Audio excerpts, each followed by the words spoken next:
guys, welcome back to Shit Creek Survivors, where we share stories of resilience and tools for resilience. Now, this week we're trying a new thing. It's an in-person interview. So the microphones didn't work out exactly like they were supposed to. There is a little bit of echo, but if you want to catch a lot of the material, I'm going to make it into shorts and they'll be on YouTube. But besides that, it's a great conversation about accountability partners, but more importantly, why do we say we're going to call and then we don't? We try to fix it on our own and then have someone review our work compared to just getting help out of the gates. Anyways, I'm wearing my Virginia Wesleyan lacrosse stuff, got my helmet on. It's kind of crazy. I haven't put this on in 20 years. Let's get to it. I have a question for you. For what? For you. Is this why you brought me today? Am I fired? You let me Yes. go, aren't you? Today's the day. Today's the day. Pink slip. Stand it out. Okay, so I'm in St. Louis. My little sister just had a baby. Right? Congratulations. Thank you so much. Uncle again. Uncle again. Yeah. So and she's healthy. Everything's good. Fingers, 10 toes. Yeah. Rennie, she's doing. What's her name? Rennie. Rennie? Yeah. It's my Really? grandma's name. the one that Okay. Holding him in. Oh, wow. That's a nice little full circle moment. That's Rennie. That just gave me the goosebumps Yeah. and the good feels. Very cool. And what's weird about something that exciting is like somehow it can become stressful in there. Yeah. You know, I found myself kind of like getting like tight, and I know excitement and anxiety are close to one another.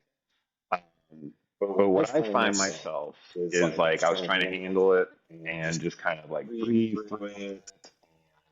Not really talk to Kate about she was on the baby high. You know, I don't want to like talk to the family about it. They're on the baby high and all that kind of stuff. And I feel kind of like selfish too, because I'm like, I don't know what it was about. I don't know. I think it's a culmination. A number of things. You say, yeah. When she had her first baby, my dad was here, and so that was cool. You know, got to see my dad. And without the baby, you know, without dad here this time, it's not bad. It's just different. It's just different. Yeah. And I don't know. It just stresses me out. I try to like do what I got to do and just figure that like it's fine. I'm just gonna get through it. I find myself. I don't know. I get to a place where I'm almost about to like pop. And I'm trying to sort it out. I'm trying to sort it out. I'm trying to sort it out. And I really believe in my head, like if you need help, call a friend. Yeah. In my my here all the time. But I'm stressing in the moment, like I'm in the fire. Yeah. Like we've talked about before. And I'm not even calling anybody. It's like I'm trying to sort it out on my own and then go to somebody to almost check my work. Compared to doing like just being like, I don't know what to do here. That just kind of changed my whole perspective on the things too. Some of the answers that come in my head. But anyway, go ahead. Right. I don't know if the right answers or not. Just the first thoughts in my mind just changed a little bit. And it's almost like I'm checking my work. And if you don't like what I do, I'm actually going to get angry with you. Tell you the truth. You know what I mean? Because I just did all this work. And like, why is it that some people, before they even take action, they're able to reach out to somebody? And I think for a long, so there's multiple things going on here. It's just because of like this moment and like the baby and all that kind of stuff. Like I didn't call a friend like I should have. I tried to figure out on my own what was going on. When the truth is, if I had those answers, I would have done a long time ago. Yeah. You know what I mean? And I try to like make it work. And then after the fact, go and say, hey, this happened, but I did 1, 2, 3. Right. And so it's already almost already over. And I think there's something inside of me that like is so afraid. I don't know what it is. It's like I'm afraid afterwards. I know I'm not going to approve of what I did. But I don't want to call you before I start because you said it. You don't want to be told what to do in a way. This is stubborn a-hole. Well, and that's just me speaking from my own experiences. Like I'm putting myself in your shoes with some empathy. I'm also recognizing I've been that way before. A lot of guys, alpha male types, first responder types, military types, males and females, can kind of follow the same suit. Yeah. We're fixers, we're providers, we're doers. Yeah. And if you're calling to tell me about a problem, what's the last thing you want to hear me say? Here's how you fix it. Right. You don't want to hear that. Why? Oh no. Why? Testosterone, hormones, stuff like that messes all up, maybe. And why does it? Why is my first like, and it's not even like a reaction I can even like even see sense. It's like for some reason I have to hide that I don't know the answer. Right. You know, I have to like hide that I pride, fear too. I don't know, somewhere along the lines we pick up on like you go and ask your friend, hey, what about this? And that person says, you're an idiot. Yeah, or don't be a pussy. Yeah. You know, Don't be a pussy. don't be a pussy. It's so many words. Yeah. Well, yeah. Several different ways that message has been shared with me as a man growing up, all the way from adolescence. I mean, it's rub some dirt on it, shake it off, walk it off. Yeah. All those kind of attitudes with sports, I mean, we've been conditioned to be tough men and know all the answers and be the fixers and the providers and all that. It fit into our personality traits, our egos, our things that we have going on in our heads, maybe. Yeah. I'm the same thing. I'm going to let the audience here know as well. The reason why we're talking about this topic today is we were going to record last Thursday. Yeah. Because you came in town for the baby and all that stuff. But you had a little bit of a bad day. You weren't really feeling it. I had a bad day the night before as well. Yeah. A little altercation with some people I shouldn't have been having a little verbal altercation with. A little overindulging and a little trip up with too much alcohol, where I was trying not to do as much alcohol. And it got to a point where I was feeling down and depressed. And when you're telling me all these things and I'm trying to perk you up, I came to the realization I'm just as much as a fault for not calling you when I'm having a bad time. I don't get it. And what would happen, like we would say, like when we were riding around in the patrol car, we would talk about serious stuff. But the truth is, those things came out probably not in the first place of sitting in the car. Something to talk about. Yeah. It's like stuff happens throughout the shift, and then you maybe find a pocket of time, and or something happens kind of reminds you of something. Yeah. You want to tell. And it's not actually like, what would you do? Hey, Dennis, I got this going on. What would you do? It's like, hey, this happened. I did this. I did that. Blah, blah, blah. And then you're like, well, have you thought of this? Compared to me being like, I can't figure this out. What's it got? Yeah. You know what I mean? I'm ready to receive. That's good insight, though, man. I like that because that's a great way to put it in your own mind. If you can condition your brain mind to think that way, you start having those bad moments, maybe you'll be more inclined to make the call, not thinking that you're getting an answer, but you're just getting the support you need, like we're sitting in the car together. So. Right. And for some reason, I equate weakness with picking up the phone and not knowing the answer. Feeling weak or being portrayed as weak or being thought of as weak is something that's a big like trigger for me and my personalities, probably for you as well. I hate it. Yeah. I hate it. I hate feeling And when I strike out at people, it is when I feel the weakest. Right. It's your defense mechanism. Yeah. You're protecting yourself. Yeah. It's like a weird sense of trying to regain control and like. The weird part is talking about it afterwards, though, like where you are right now, trying to remember how you felt in those moments. Yeah. Like I don't remember anything from that night that I'm talking about for me. Yeah. Like I overindulged too much and went into a blackout mode that I haven't ever done before. Well, in many years, probably, if not a long time ago. So as an alcoholic, I got to ask, what were you drinking? Gold Spot or Green Spot. Green Spot. Irish whiskey. Irish whiskey. Okay, so that I mean, I think there's a long relationship between Irish whiskey. Probably not. What do you mean? Wouldn't come in too hard on yourself, but like, see, I'm an alcoholic. I'm digesting. What did you drink? How much? Blah blah blah. You know, where would it happen to me? So it's really funny. That does speak to like my whatever on it. But I think it's so people aren't drinking the whiskey, and at one point or another, this was just like I mean, verbal disagreement with somebody happened that shouldn't have happened.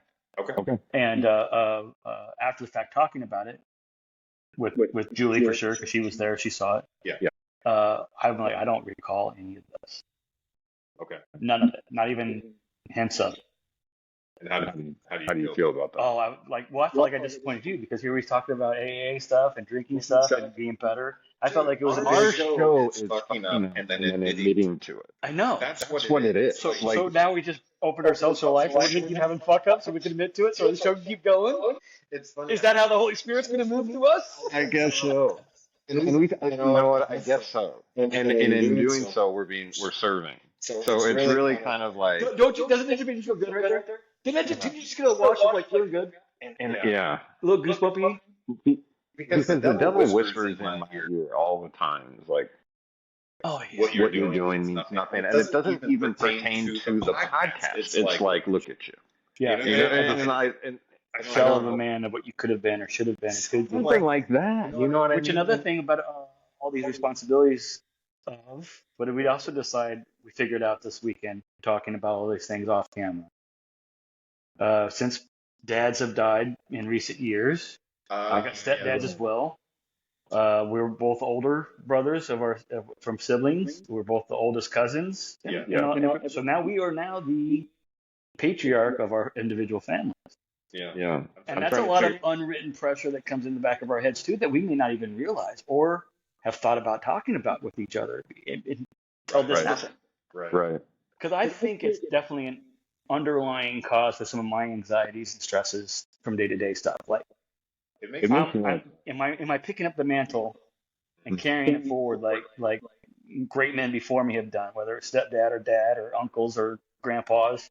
Right. These great men that have gone before me have all picked up the torch and done and moved progress to make the Kaufman family a better name and all that kind of stuff, more prosperous. Am I doing enough to do that? So there's one of my pressures that I've kind of started realizing over the last couple of months, probably, that's kind of creeping in. And I don't know if maybe that's something you needed to hear, because maybe that's something that could be pertaining to some of your stresses going on. Like you said, seeing a baby being born, it should be all excitement, but now dad's not here to see it, and you start thinking about dad. Now, because that not a recipe for the subconscious going, I'm not doing enough to come back and bite you in the butt, or the devil whispering in your ear, you're not doing enough, look at you. Yeah. And I really miss, like when the pressure's on, being able to walk into the room my dad's in. Now I figure out, I'm starting to figure out why he's usually hanging out in like the living room alone. You know what I mean? And I just go sit down next to him when it was just like too much, or like walk into his den or whatever it is, and just sit there and be like, you know what I mean? Like, and that's all you would do back. And it was a way of him. A therapy session and come together with you guys. Yeah. Awesome for that. Yeah, Dad's passing is definitely like the death of a superhero to a male ego, I'm sure. I'm sure it does for women egos too. I'm not trying to point anything out. I don't even bad press over this. It's relatable to a lot of people, but for me as a male, I felt like it was the loss of a Superman or a Batman.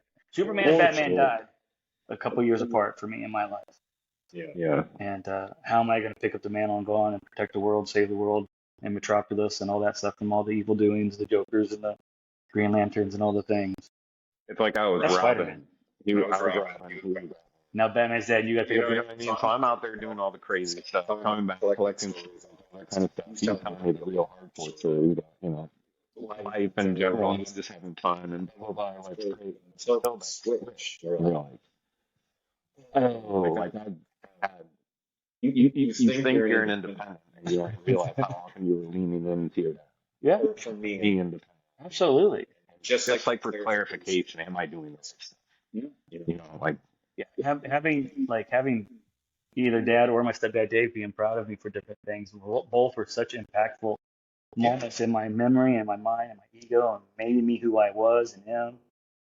And they're both gone too soon. And you don't have that person to bounce things off of and talk about things. And the course corrector. Yeah, that's a great way to put it too. The guy who's been part of the ocean and knows how to navigate it. And you had a sense that you had it. Now you realize. What's that? Oh, shoot! I just saw a good quote on Neil deGrasse Tyson said it. It was a quote of Sir Isaac Newton, I believe he said.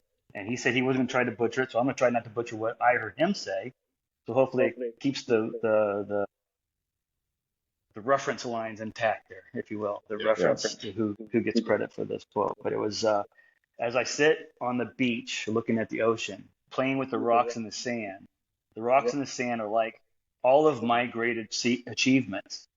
Mhm. And in childlike anticipation of what else there is to know, I look at the water and there's all the vast depths of the ocean and all the things out there that I don't know. This is Isaac Newton saying Right. the little pebbles of what the things I know, and he is a great mind. It's done a lot of great things for humanity. So it's just another thing of saying, like, the more I learn, the less I really know. Yeah. And it's something that we've said before. So it's a mantra that we can relate to. So we're not the only ones. And it's like a pendulum ago. It's like for a second you're like, I'm getting myself together. Oh, I don't know anything. Yeah. You know what I mean? But then you swing back to that side and accept. Okay, I don't know anything, so there's nothing to lose.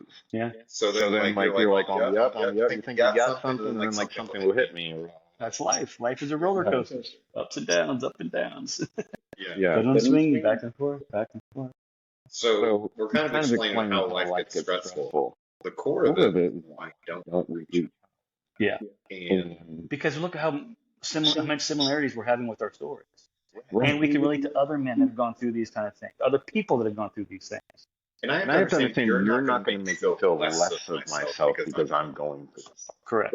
I I think Well, that's what maybe- good friends are supposed to be. Exactly. So I think maybe friendships in the past that I've had weren't based on that kind of thing. Yes, we obviously joke and play and call each other names and all this kind of stuff. Sure. And we have fun and like all that kind of stuff. But it's based on the fact that I know you're joking. Right. Well, You know because what I mean? Like I the can friendship has gone on long enough. You know the ins and outs of my humor. trust you. Same thing with yours back towards me. yeah. And I think a lot of the times when you're coming up as a young man and like, say you're playing sports, playing it's like it's all jokes and and BS, but it's almost so much BS sometimes you don't get a chance to fully come together. You know, it's sort of like you're staying in the middle of the book. I know that sounds weird, but You don't want to get too close to the edges because it gets rockier on the apex or the outsides where you're more in the center of gravity in the middle there. and it probably, now that I'm saying it definitely has to do with that secret I had for a long time. Oh yeah. I could never let anybody know who I was. Like in my mind, couldn't let people know. It's like reality fractioned at that moment, and a new reality broke off from it, Yeah. and you never look back to it. So I had to look this part. Huh. I had to look like it was just like a lot of I don't know. I was like hiding in plain sight a lot, especially with Well, I think that's part of the whole like rat race thing that we all do. We get so caught up with hitting the life's goal type things. I graduated high school. I got to go to college. I got to college. I got to get a girlfriend. I got to get a fiance. I got to get married. I got to have kids. I got to get a house. Good job in there somewhere too. And then you go there, you're like, why did I do all and that? then you hit your then you get to your 50s and 60s or 70s when you start to get retiring from those things. Yeah. Your whole personality changes. Like who you are as a person changes, and you start thinking about these momentous life events more, life and death quandaries more, questions of mortality more. Older family members start passing, and I don't know. You just start thinking about this stuff more. And before, not that we were blind to it, but I think we just never really put that much thought into it because we're so preoccupied with the job. That's a good point. So it's not, And it's not just that's not first responders. That's every job. CEO, finance people, HR people. You work at the you're doing the garbage truck pickups, whatever it is. Monday through Friday, these are my jobs. After I get off work, it's just get lunch or get dinner, get lunch ready for tomorrow, take care of myself, take a shower, family.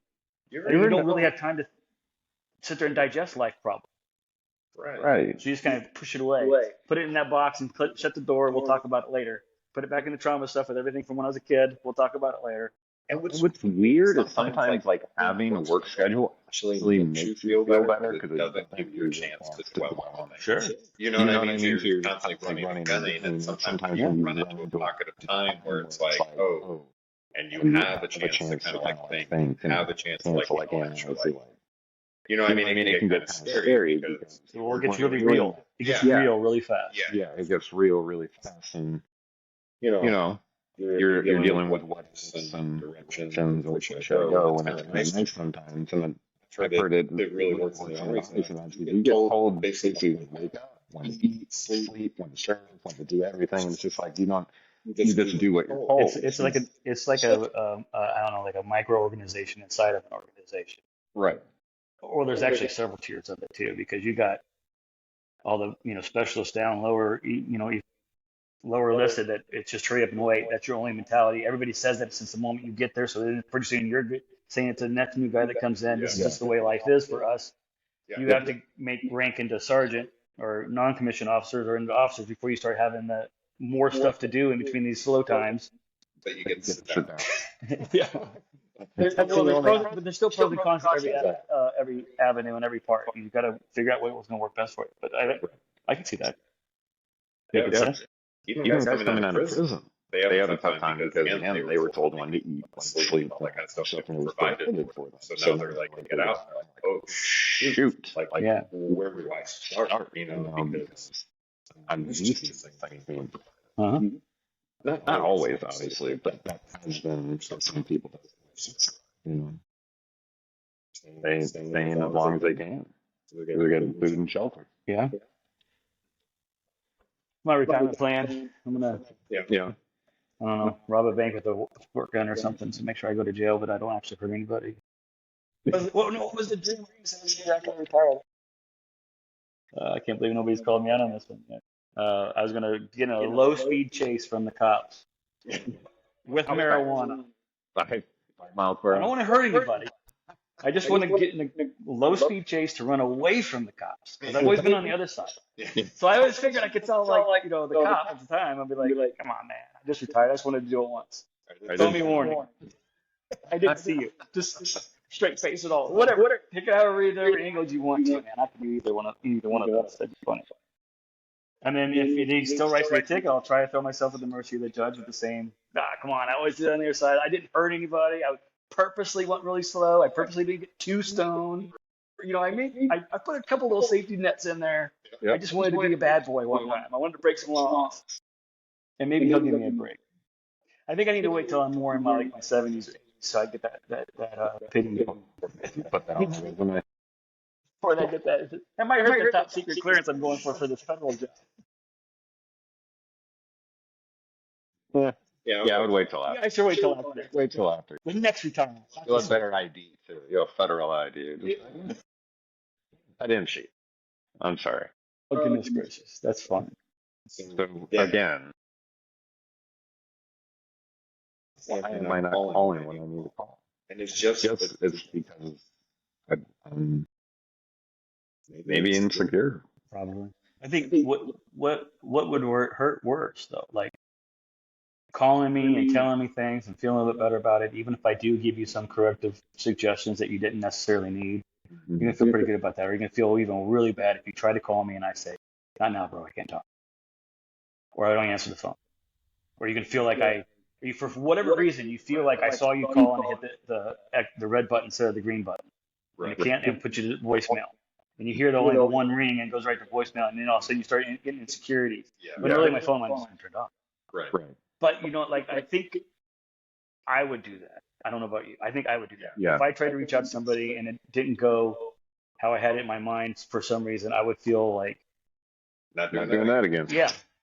And it could just because of the awkwardness I felt during it. Right. Because it feels to you taking a leap. Yeah.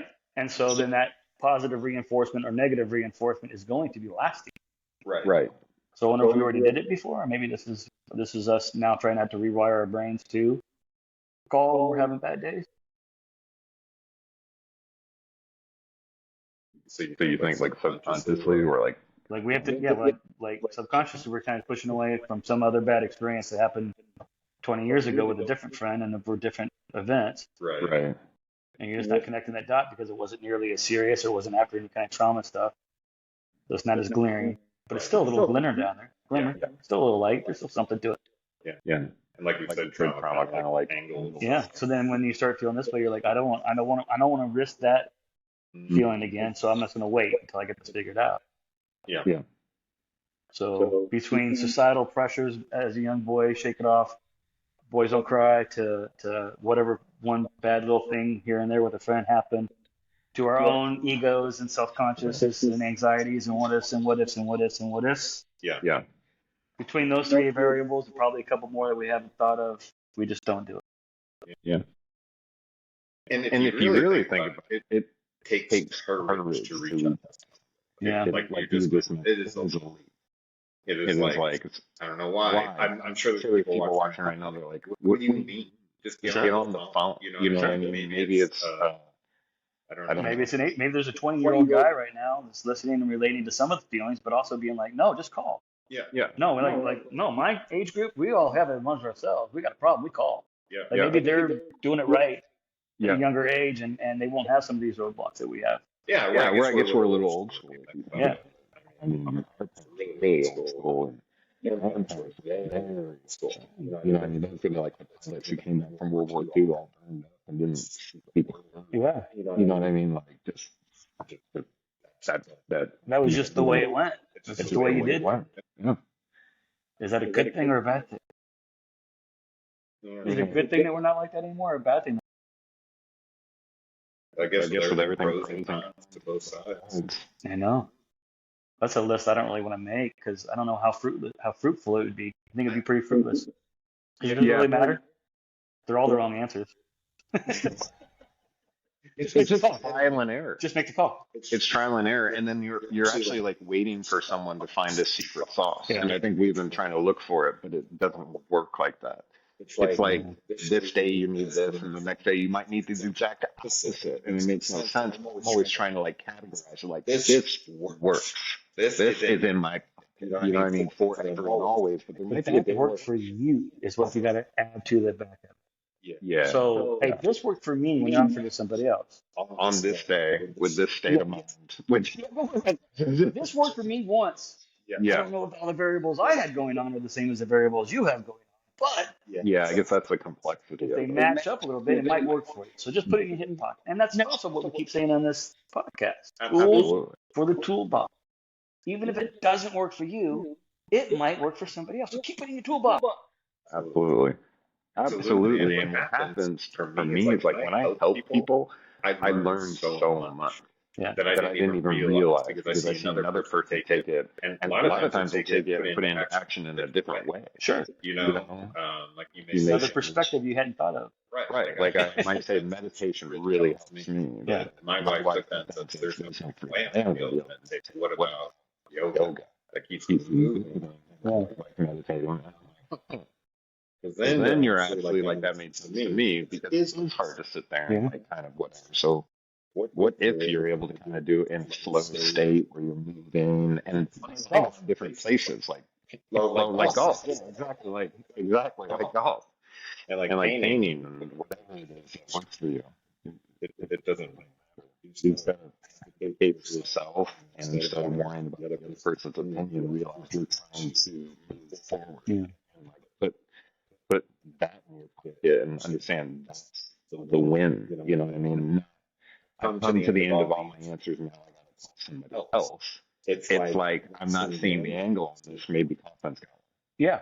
You know, Just talking about it will make me feel a little bit better, or I'll find it myself too. like you would in an office. You actually don't care in an office environment because you're like, I'm come to the end of the. I don't know how to do this. I'm either going to sit here and waste time. Or I'm going to walk up to whoever and be like, hey, what would you do in this situation? So I know from here. Yeah. And then you like get it, and then you. But you're not as emotionally attached to that work project as you are yourself. Exactly. Yeah. Which is funny too, because we also are so bad at self-love. Yeah. Like I think I'm a pile of trash. Yeah. It's taken a lot in the last 10 years to like get myself to be able to go out like and have my shoulders or something like that. You know. Yeah, I saw another thing that correlates to this. It was a veteran page, I believe, and it was like finally waking up one day and realizing, like surviving war. I actually, just keep trying. You will get there. Like I finally woke up one morning and it's not as bad as it was for 10 years or something like that. I forget how they did it. It was much more elegant than I'm doing right now, I'm sure. But it resonated with me, of course, because I went to Iraq. that made the connection very much. So it's like, okay, but I see that though. I am seeing some of the growth from working on myself and getting through things and realizing I had more problems than I realized I had and more roadblocks to my personal satisfaction and happiness and emotional supports and stabilities for myself was all there already existing that I was dealing with that I didn't even realize I was dealing Right. with. And, something like that, something small like that, somebody went out of their way to voice something that they felt that they had gone through and came out better for. And it resonated with me enough that I remembered it to be like, I'm going through that change right now. It's been about 2 years, but I'm making progress. Yes, Wednesday night was a setback. What do we say? We don't say setbacks. Learning. It was a speed bump, right? It was a learning opportunity. It's okay. A little hiccup. Don't get down on yourself and all of a sudden start doing a fifth of green spot every night again. Right. It doesn't define you. Exactly. Yeah. We get, and that's hard to do because I spent all day Thursday just in a pity party. Yeah. I know what you mean. Sure. But with time, clarity starts to come back around. Yeah. So that could happen from a small little speed bump hiccup thing on a Wednesday night. It only takes 1 or 2 days to get through it, but it took time, right? Yeah. Here we are on Tuesday. Not even a full week later, I feel 100% different and 100% better. Yeah. It took time. And I think that's what that meme was saying about war was it's just a different timetable. Mm-hmm. It's not going to be a weekend or a weekday that gets through it. It's going to be, it could be it can be quite a bit of period. Now, I remember when we were going through things talking about PTSD after a traumatic event in Iraq, they said something like it's going to be normal for it to be abnormal for a weird amount of time. I think in their minds, when they tried to convey to us at that point in time, was not to get too hung up on how long it would take. Yeah. But they did throw out some numbers like, for the next year to 5 years, you're probably going to have a hard time, getting over some of these topics. That's normal. That happened. I think if it's still bothering you 20 years from now, you should talk to somebody. Yeah. All right. Well, I waited. I got to about 13 years, 14 years before I finally started talking to somebody. But it did. But that time frame is just it'd be different for everybody. Yeah. And there's different. There are some people that got through it a lot quicker than me. There's some people that are probably still struggling with it that haven't quite got through it. Right. Yeah. They're both still in normal stages. Yeah. They shouldn't feel bad about their progress or not enough progress yet. Right. Just it takes time. Just keep moving forward, one step at a time. Get out of that ladder one rung at a time. Get out of that hole on the ladder one rung at a time. And it's complicated. If we knew all the answers, like we would, you know what I mean? Like it's we need to be a lot more gracious with ourselves. Well, vigilant with ourselves too. You need to treat yourself like you would treat me. If I was feeling the things you were feeling when you were feeling bad. Yeah. You don't do that. I don't do that. Right. I should treat you. I should treat myself the same way I would treat you if I heard you were feeling all the things I was feeling Thursday. Yeah. Let's go back to that really quick because I don't want to forget. Yeah, that's the main topic of this. Why don't we call each other? So what we did do though is we did. I told you I was coming. Yeah. We did meet up and go play some golf. If you golf well. Yeah, we clear went ahead. to golf ball. It works though for us. It's a tool that works for us. And during that period, we started talking. So I don't know about you, but this has been going on with me. And then we were able to kind of step in for one another and be like, you're doing great. Like that sort of stuff to give that love on the other side. But it took we're very strange. Let's go play golf. It's not. Let's go talk. Let's go do this, and then somehow it comes up. And then if you're with someone you trust, you're willing to peel that last bit off and be like, fuck, I'm just gonna rip it off. Man, I think it's fucked me up that my dad isn't here and the baby showed up. Yeah. Actually, no, I was saying something about like, I wish my dad was here, and then you said, wasn't your dad here for the first day? Something like that. Yeah. Like trying to make a connection. It's him missing this moment and bringing you down a little bit. And it gave me a little bit more clarity. So when I walked away from that thing, you're also out of your schedule at home. Yeah. That's another variable. And I had 3 nights of just like, terrible dreams. I messed up my med schedule too. I Yeah. forgot one day to take my morning meds. I took them like. See, it's all of those things. All of those things put little percentages into the whole situation. And what's weird about my meds, it's not like that day goes bad. Right. Like I didn't even realize it. Kate just looked at me and she goes, "You know, you missed your meds this morning." I haven't missed my meds in like years. Right. There must have been something going on. Trying to run out the door, go do something. Right. Yeah. You being outside of your schedule, your normal comfort zone. Yeah. It is the stress of missing dad with a new baby coming around, new niece coming around. Yeah. And then Yeah, and then I just got out of it. And when I saw you that I was like, I felt like I was in another universe for like partially, not as bad as I was before. But I could tell I was kind of like, just off the touch. It's like oh. And I could tell that what happens to me when I start getting that way is I don't mean to. Okay. And well, again, you're feeling a little weak. Yeah. You're overcompensating in that direction. And it was the dumbest thing. It was like my mom, since we stay with my mom when we come in town, she had 12 bags of mulch delivered, and she made sure that they placed it on the grass because she wanted to make sure the driveway was clear for all of us, trying to be so kind and nice. I get home, and then the lawn mower guys show up. She's like, "Shoot, we need to move those bags." So the grass is here, and about 3 feet to the right is pavement. And I'm like, okay, I'll just move it there. And then I'm going to use the restroom, and then I'm going to go up it in. And she's like, no, they don't go there. They go on the. And I'm like, no, I'm going to go to the bathroom. We're going to move them, I'm going to go to the bathroom, and whatever. And then he pulls up with the wheelbarrow. I'm like, guess we're doing it now.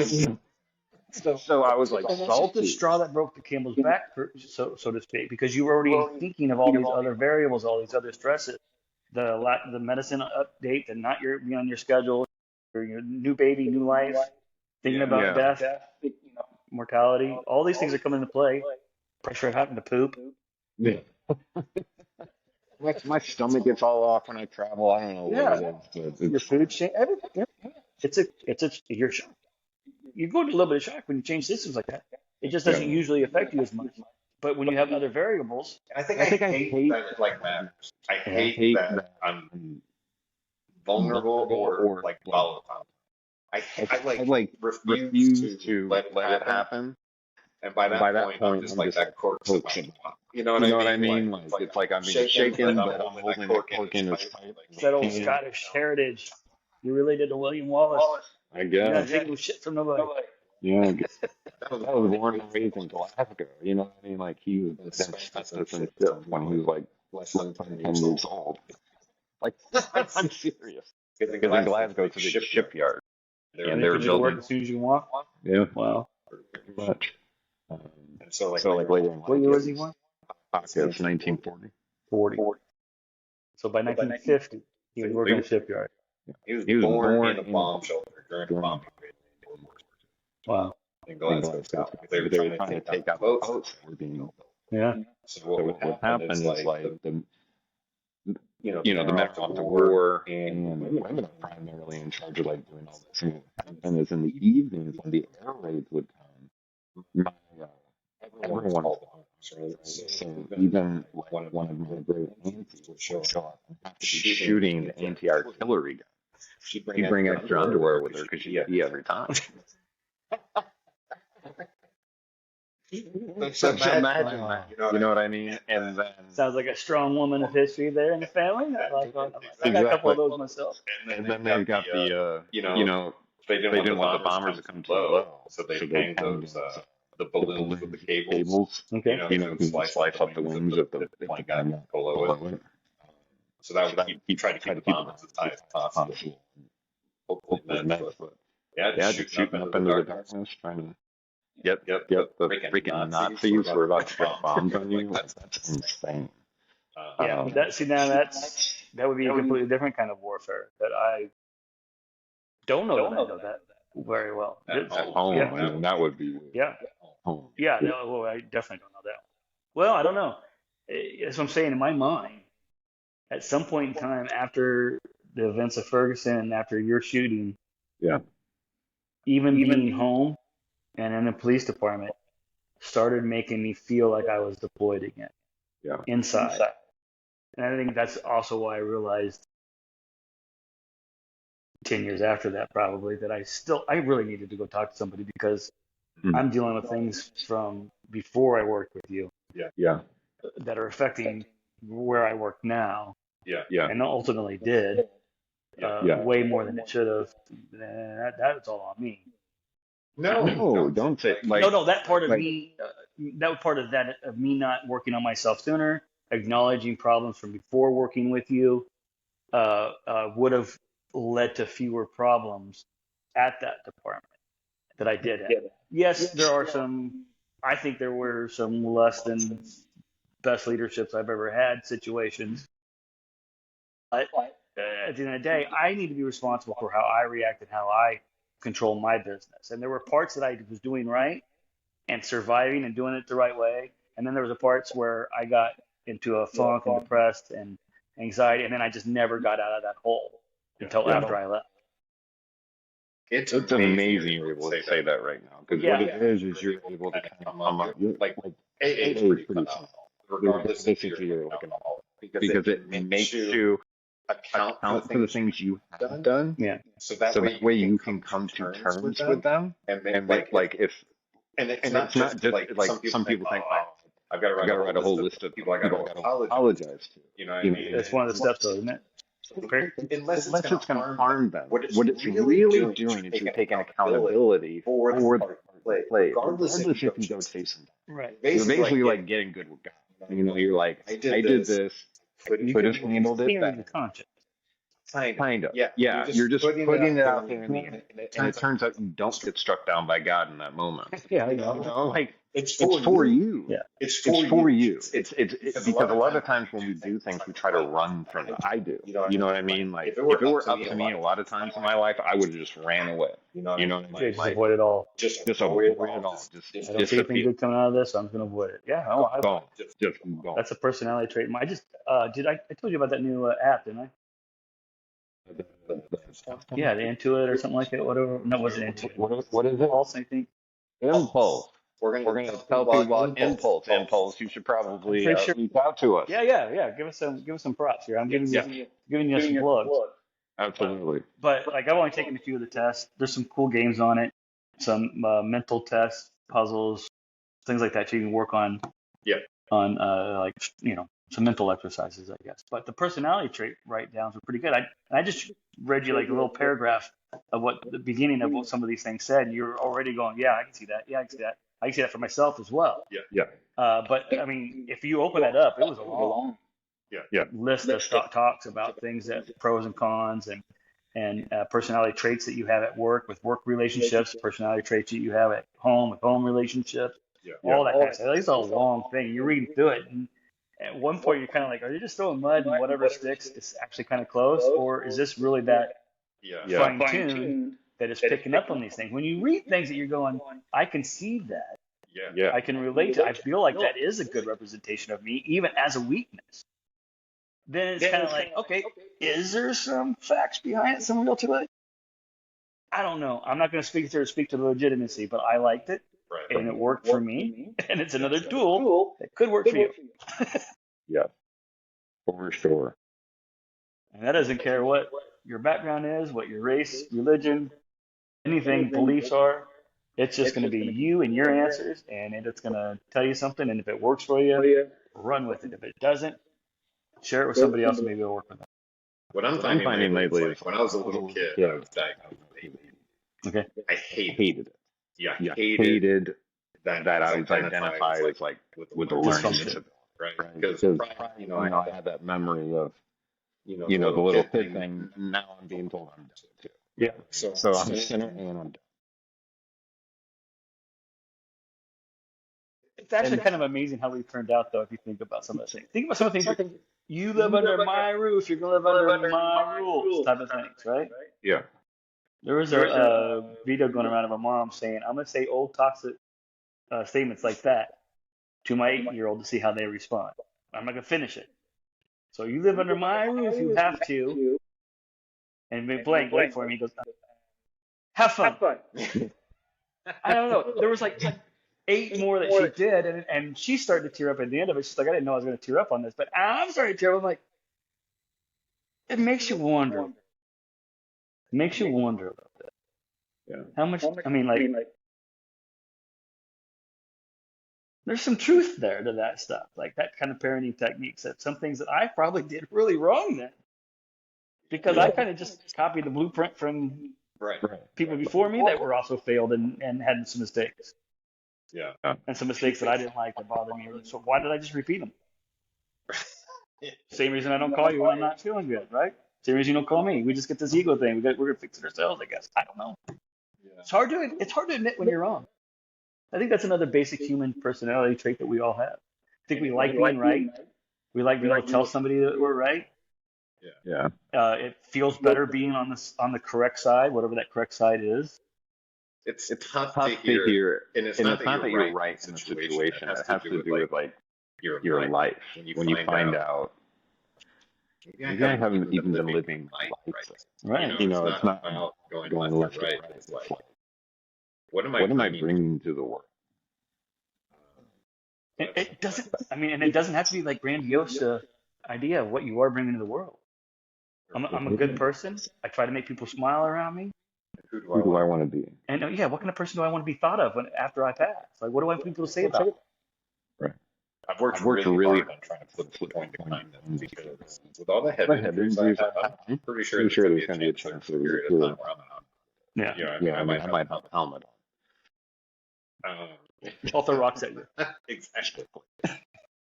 But I need to make sure my default is kindness. Yes. Because if I go into that stage of my life aggressive, I will be. You know what I mean? Like I wonder if you can start pre-programming your head right now. That's what I'm doing. I've been doing that the whole time. I'm like you just said it. So now you got to say this to yourself every single day or every single time you start to get aggressive. My aggressiveness is a sign of me overcompensating for me feeling weak. What am I feeling weak about? Take control of what I can control. I'm not going to let this shortcoming that I'm having for this one moment that's upsetting me affect my reaction that I somehow make my life worse. Because that's what's going to happen if I stay angry. Yeah. I'm gonna yell at the wrong person. I'm gonna fracture a relationship with a friendship or even a somewhat stranger that you just kind of know at work or something. Like my life is going to get worse if I follow through with this. I'm feeling weak and I got to be angry to people. I have realized that the only things that follow me after a situation where I get aggressive and all that kind of stuff is my disappointment in self that I did. Yeah. You know, like it doesn't sit well with me. So in the moment, it gives you like a sense of control. I can dominate the situation and kind of get my way, show this person I'm right. They can say it back to me and all this kind of stuff. Which, by the way, still isn't such an abnormal response as a human being. Regardless of the stuff that you've been through. This happens to a lot of people when they start to feel weak, whether they're men or women. They will overcompensate by being angry. This is something that happens. And it's the actions you take. If I can just, I have to remember sometimes to not take action and keep my mouth shut. Because those are the things that's what I have to make up for in the end. They're just being angry and getting through it. Now I've got to figure out how to apologize to the person I'm angry with. I've got to do all these things, so that crashes me apart, you know. All the time it takes to build that respect back up from if it was somebody, you know. And it comes out in places where you're not seen as a person with like PTSD who's having a hard time, and you look like an adult. Yes. You know. And I recently saw a video on YouTube. I don't know if you saw it, but it was there's a boat captain, a charter boat captain, and then there was a kid fishing at a bridge on a boat as well. They're both like center console boats. And the guy comes through and he's like, were you one of those kids the other night when I came flying through who didn't have lights on? And the kid's like, no, it wasn't me. He gets super, this captain's super. You can tell he's been looking for these kids. Now, first off, rules show that he's going under the bridge, so he's not even supposed to be creating a way. So there's honestly both are pissed at one another. They're both calling each other plane, but it's a single like 20-year-old kid in a center console with 5 veterans on the other one. And the boat captain is going off. to the point. He gets close enough to the boat and jumps on the kid's boat and starts chasing the kid around the center console, basically demanding that he apologize. I was like, that's PTSD. Yeah. That is fucking PTSD. But no one sees it. And what happened is everyone went online, and his actions, the actions he took put him in a terrible place. They basically canceled his business. Yeah. They canceled everything except shut down his website. Other businesses that have somewhat of a name are getting back to you. So they're having to clarify what's going on with them. The company that built the boat put a statement out saying we do not, agree with any of this, blah, blah, blah, blah. I mean, that guy's like being hunted by the rest of society when He's being canceled. potentially, yeah. Well, let's clarify something first off. PTSD or no, jumping on another person's boat, bad idea. Not good. Not a good response. Yeah. Did he have control over his actions of jumping in the other boat? For sure. Absolutely. It got recognition. Should he be shamed because of the recognition? Probably. Was he already feeling ashamed himself? I hope. Yeah. I hope he's not a complete psychopath that had no regard for his safety, the other person's safety, the position he put himself in. But it shows his what could his integrity be like if he thought he could get away with this and because it wasn't filmed, but now it is. Right. Now that's the part where the outsiders are going to start getting really harsh on the criticism of him. Yeah. And whether it's deserved or not, is that the right response though? Really? No, it's not. Isn't it kind of like a holier than thou? I'm on my pedestal. Look how bad you are.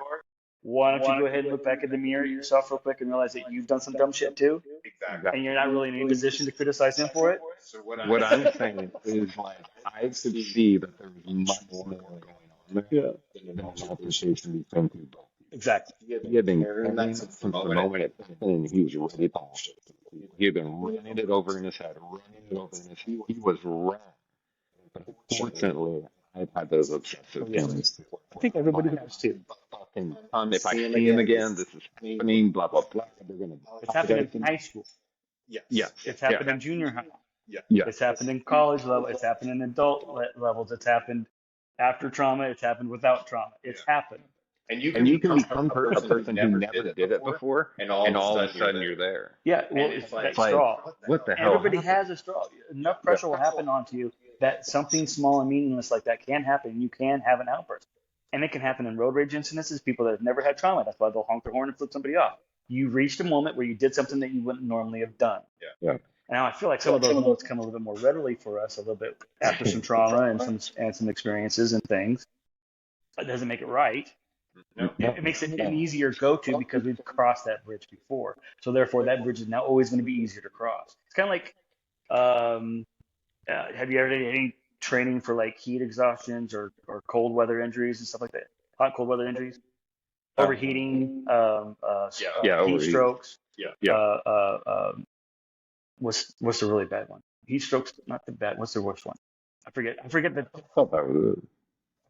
a couple more, but there's different variable.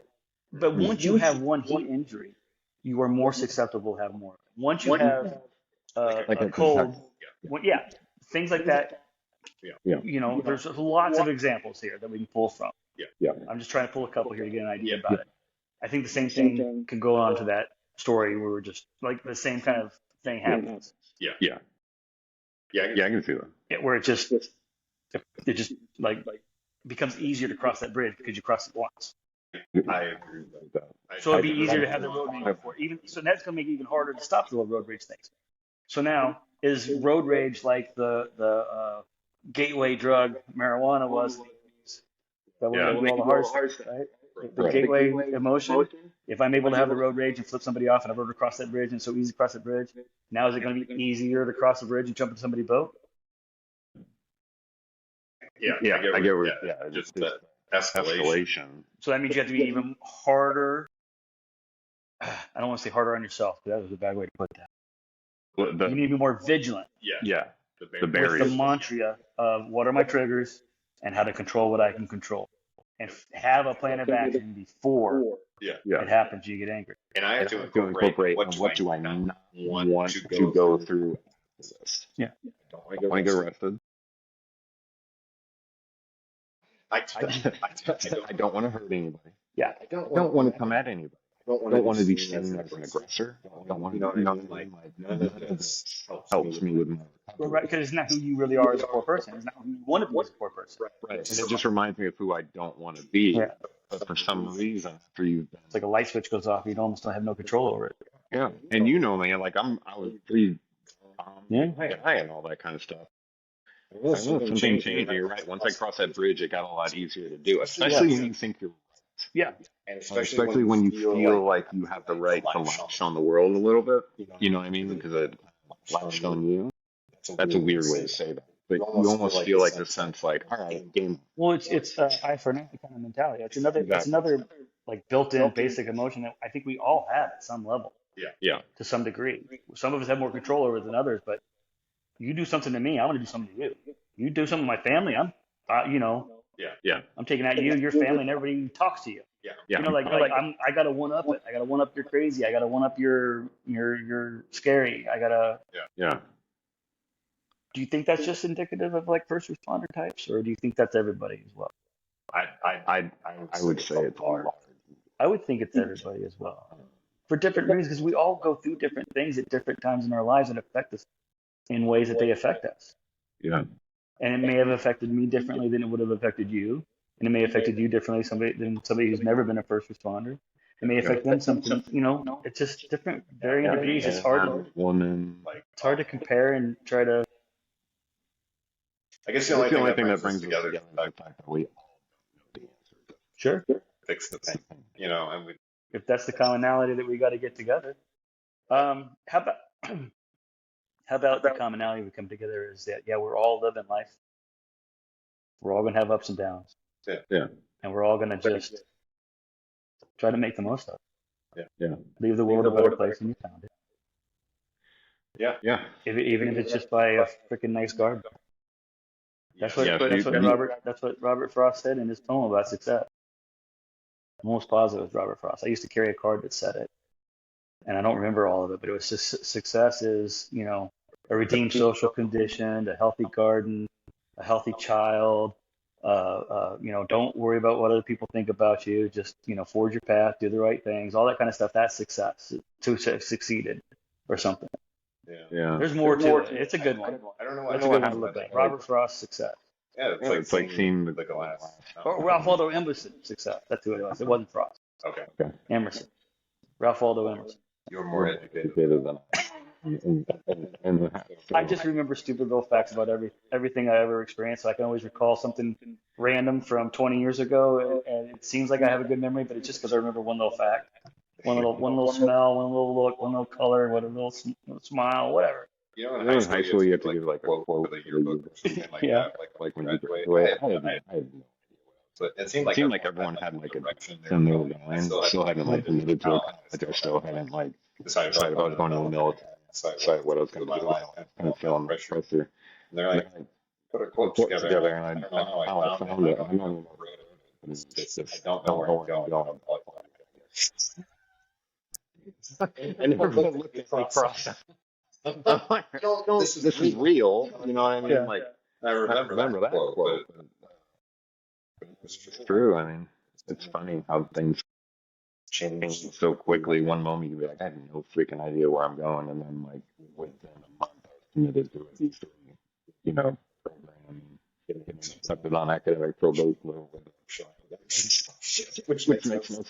So that makes your quote very applicable and very, very like apropos for the yearbook quote. It just everybody else thought it was supposed to be like a funny, witty thing. You're just like, I don't know where I'm going, but I'll call you when I get there. So you like saying the truth, but have a little humor spin to it. And then also, it's not negative. It's kind of positive.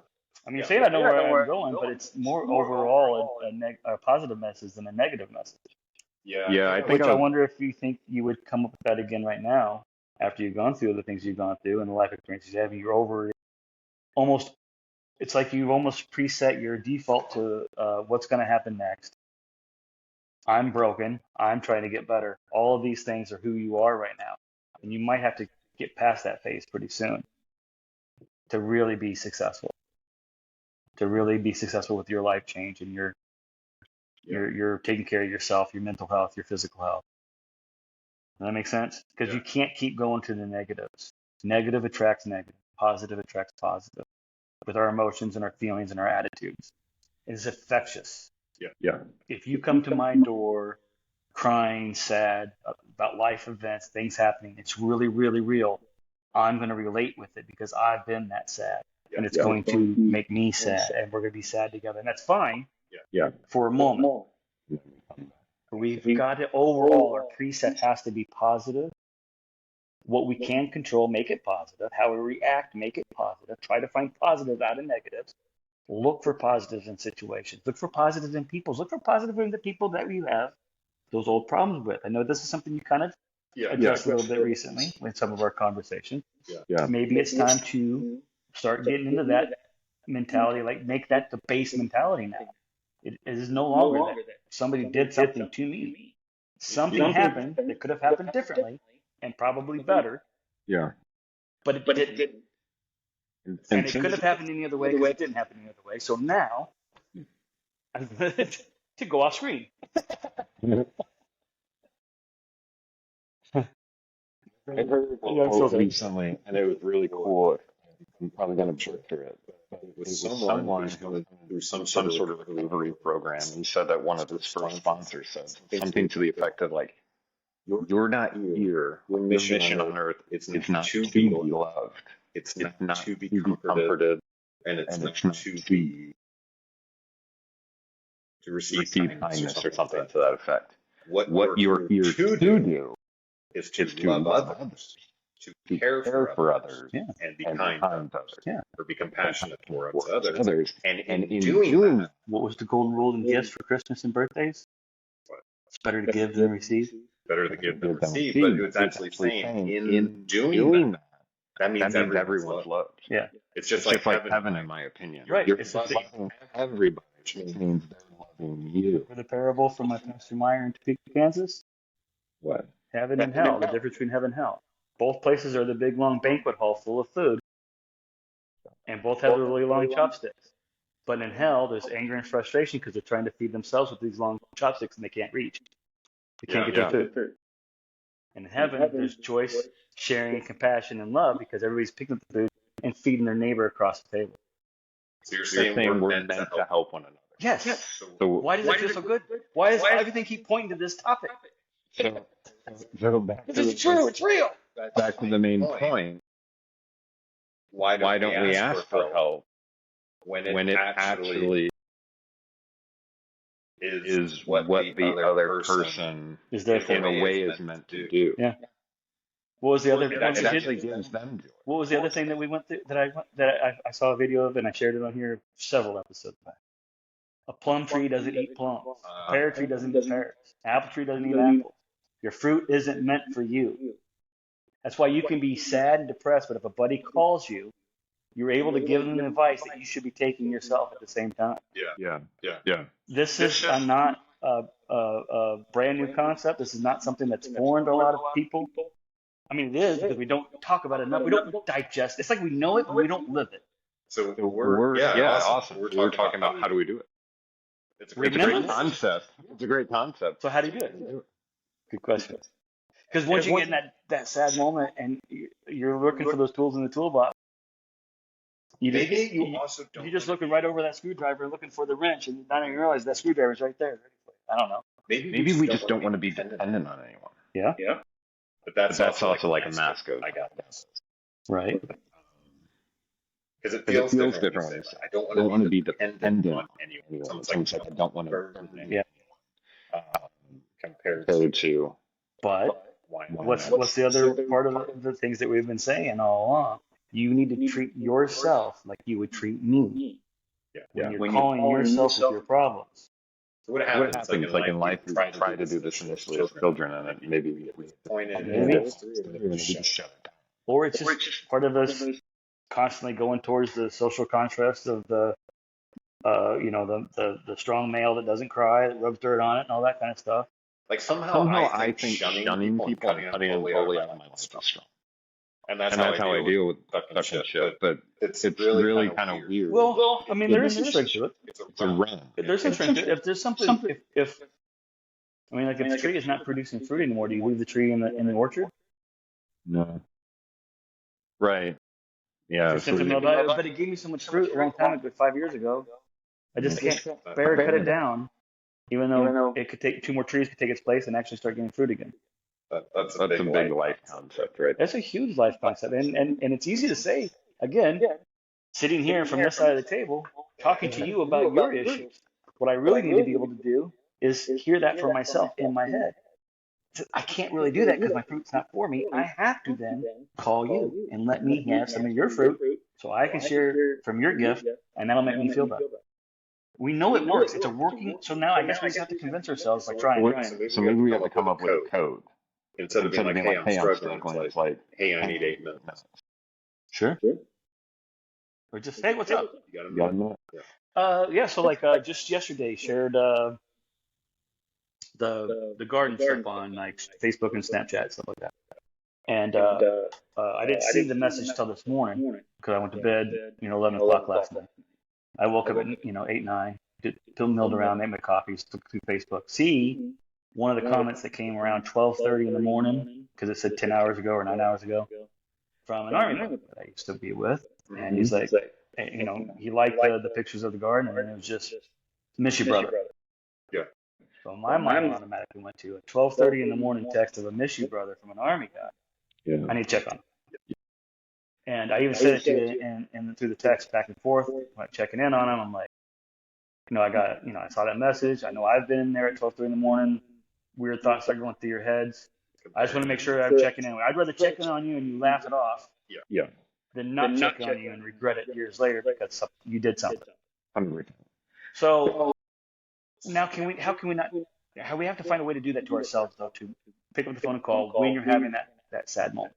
And social media is super dangerous because you're in a moment where you don't see your life as a lot. And what I'm doing sometimes shouldn't be doing because I feel like I'm down and out, I'm lost, I'm a failure and stuff like that. I start looking at pictures and being like, everyone else I know is getting it. You know what I mean? Like they've got, blah, blah, must be nice. You know what I mean? You start kind of getting lower and you're comparing your life to people's best moments.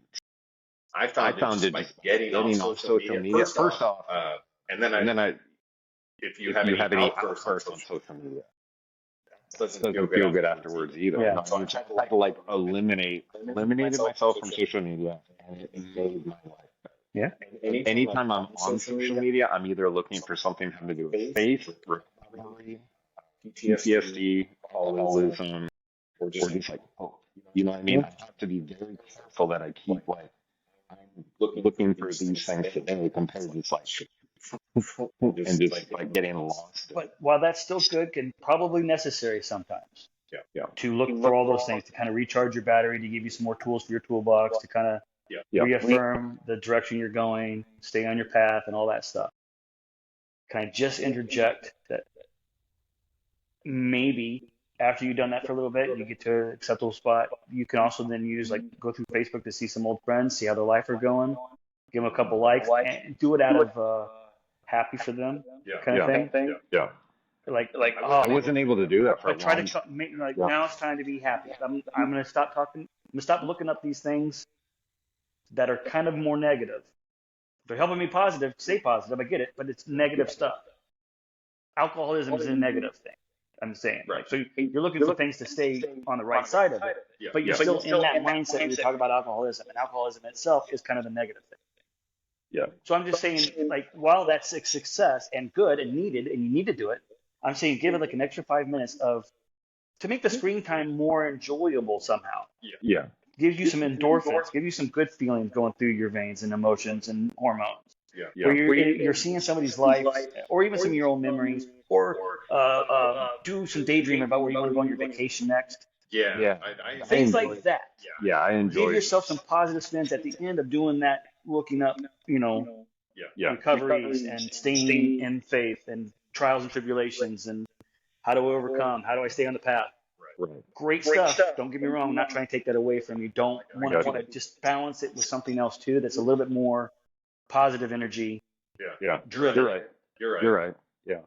There's We got to find a way to get more like And broken crayon still color, right? So stop just concentrating on being a broken color and start drawing some too. yeah. I feel like Put your color out there on the world. yeah. Give a couple likes to some old friends you hadn't seen since high school. Man, your baby pictures look great. Love it. It's great. It's good stuff. Oh, you golf too? I haven't golfed. I didn't know you golf. I hadn't seen you in 20 years. But next time you're in St. Louis, hook me up. Let's go golfing together.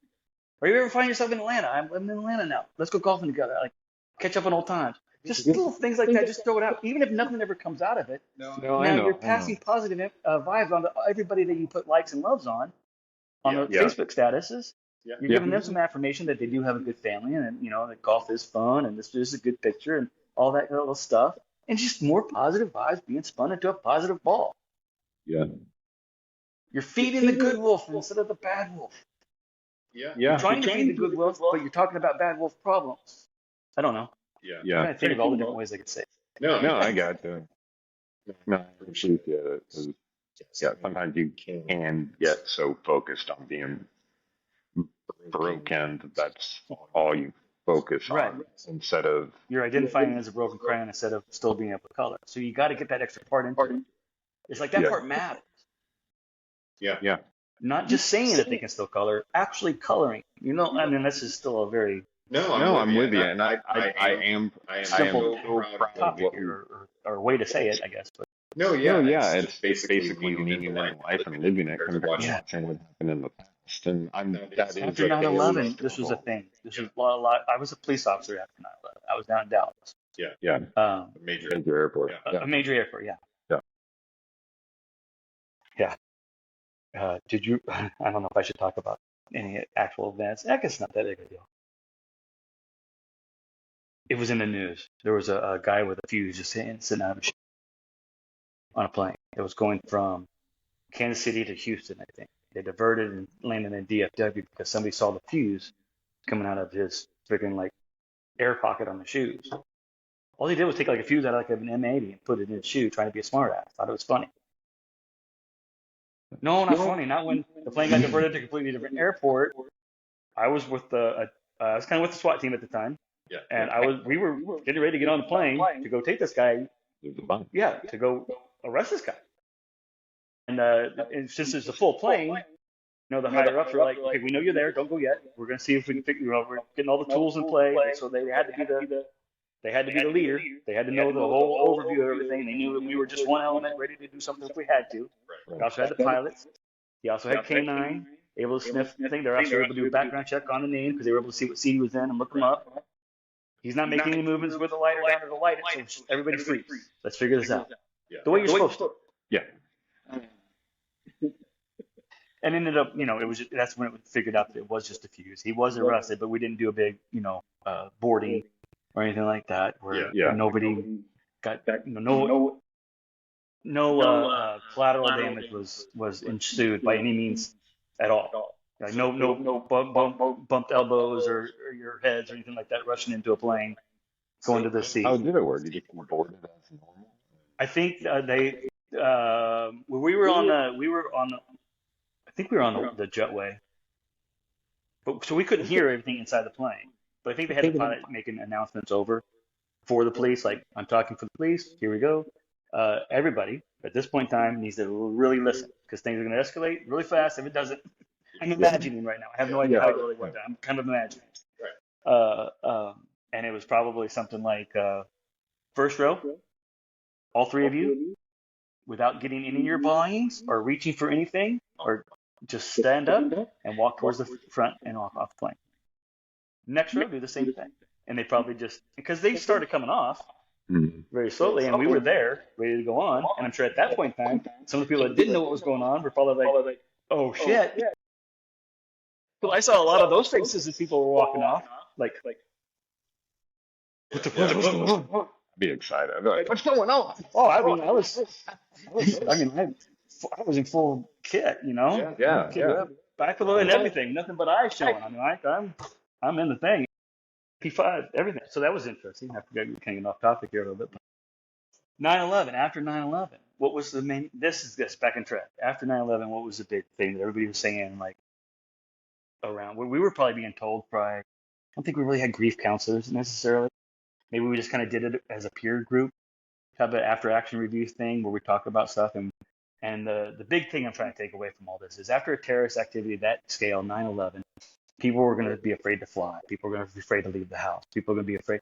And that means the terrorists won. That's what they want to do. They want this action to disrupt our lives and make things happen differently, make us overprotective, make us change policies, make us get, and it worked in a lot of ways, and it shouldn't have, because we're stronger than this as a nation. We should have been better.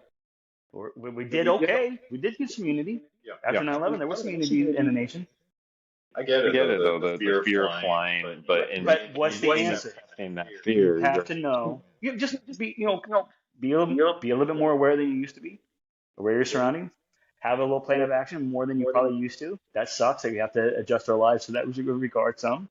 Yes, I agree. It shouldn't be that way, but it is. It happened. It couldn't have not happened because it did. Now it's there. There's nothing that can change it. What are you going to do with the information? Are you going to be overprotective, never leave the house, and not really live your life? Well, that seems like a bad answer. Yeah. Or are you just going to go about life a little smarter, but still enjoy yourself and still have a successful life? Yeah. That sounds better. Between those two options. You got to do the same thing in your head now, too. Same thing in your head when you're going through things. Are you going to stay in those moments? Are you going to let those moments define you? Are you going to let those moments be what controls you for the whole day, for 2 days, for a whole weekend, for a whole week? Or are you gonna take a breath, digest what you're going through? Remember that we've had conversations like this, that when you are there, it is okay to reach out and we can figure out whatever code word you want it to be, whether it's what's up, which is kind of what works for my military buddies, as I displayed earlier. Yeah. Just a what's up is what I sent to him first to start my morning text. And he's like, I'm good, man. How you doing? I'm not doing too bad. Just did the garden thing. Saw that text from you. Was a little worried. I don't see any text on my text. It was a Facebook. Oh, Facebook? Oh, I was just saying I miss you. Cool. But you can see why I was checking. Absolutely. Love it. Thank you for checking on it. You did that to me one night. Down. Yeah. And then you called me in the morning. Good? Yeah. Or like, no, you talked about like, yeah, Your butt missed me. But see, just, are you good? Yeah. How are you is a simple question that can happen. So if you just say, what's up? I can say, how are you? And that could be your code word to be like, I'm good. It just felt like bullshitting for a second. Great. Hey, I got 5 minutes. Let me give you a call. And what's great is when you have these conversations, eventually the thing that like you've been thinking sort of comes out most of the time. Like when I'm in therapy, that's all another thing, but friend to friend. When you say stuff out loud, they actually sound more extreme, and you're like, oh, maybe that's a little up there. Yeah. But you were able to say it to someone, and then you calibrated it all in you. Yeah, I'm like, just because you voiced it out in public. Yeah. And you get to kind of through what with your actions and yeah. But I'm not broken. You're right. Like I'm not broken. You're just a person who's gone through some things. You've gone through some things that not everybody goes through. But you know what? There are some things that people have gone through that aren't nearly as extreme, that probably feel just as bad to them in their personal growth and their personalities and their life for whatever reason. And I gotta remember the people that fear that they got stuff without being scarred. That's just maybe what I'm thinking. That's what you're thinking it for them. And then I compare myself to that. Yeah. Like they can do it. Why am I not doing it? You know. I think all that needs to go. Yeah. All that needs to go. I think it needs to be. Right now, I feel overall kind of poopy. What can I do to make it better? Why do I feel poopy? Okay, well, I kind of already know. I don't want to go through all those bad lists again. What can I do to feel better? Well, a couple of those options would make me feel better, but probably aren't healthy. What can I do besides jerking off or drinking alcohol? You know, those two would make me feel better, but maybe I shouldn't use those two. I learned recently sometimes if I take that energy, I can like blast off into like almost like a hyper energy where I'm knocking pass out. And all of a sudden a day that I thought was going to be like, fuck this.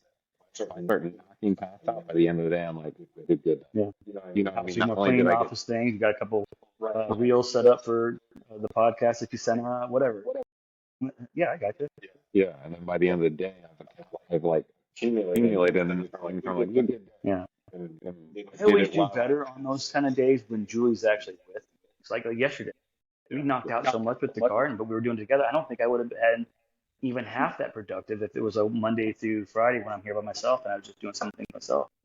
I'd get distracted with the side project, procrastinate here and there with nobody watching me. I'd be able to, yeah. but it's just more fun with her because she's my friend. She's my best friend.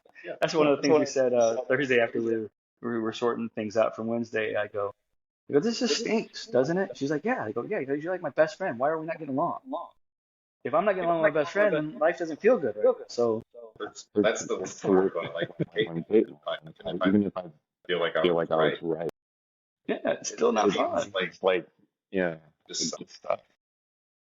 Well, I think this was a good episode, and I think we're kind of getting to probably a good stopping point time-wise and topic-wise. So, call. Core thing. Don't think like you're calling for help. You're calling to sort things out. This is one of your avenues. That's a good one. You're calling to sort things out for yourself. I'm calling to sort things out. I'm calling to help sort things out, so I just need you to listen for a second. I'm trying to sort this out. I need it. Yeah. Got it. Hey, I just got to sort something out real quick. Can I give you a call? Yeah. You busy? Oh, man, I'm in the middle of something right now. Can I call you in 20 minutes, 30 minutes? Yeah. Absolutely works for me. All right, I'll give you a call in about 30 minutes. Okay. Or text in 30 minutes, tell you I'm calling. Whatever works for us. We'll figure it out. So before you make any big decisions, especially if you're upset, Talking to you. Talking to you. Talking to you. All of you out there, we're talking to you.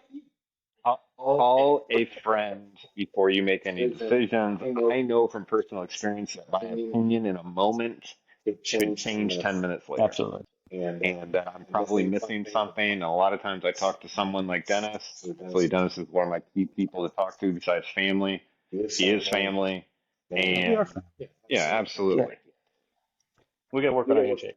Work on the handshake with my left hand. But yeah, it's hard to do, but we're going to do it.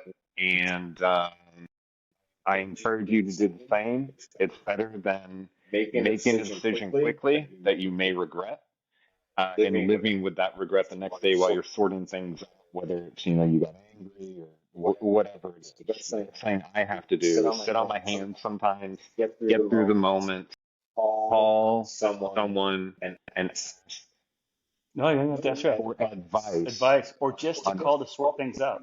Hey, I just need help sorting things out. That works too. We just decided that. All right, buddy. Great episode. First episode in person. First episode in person. Tell us how you like it. And if you only listen, we have cameras set up. So if you are watching, you got to see, like when I say talking to you, I talk to all three cameras. If you're only listening, then you didn't get to see that. But we are in person.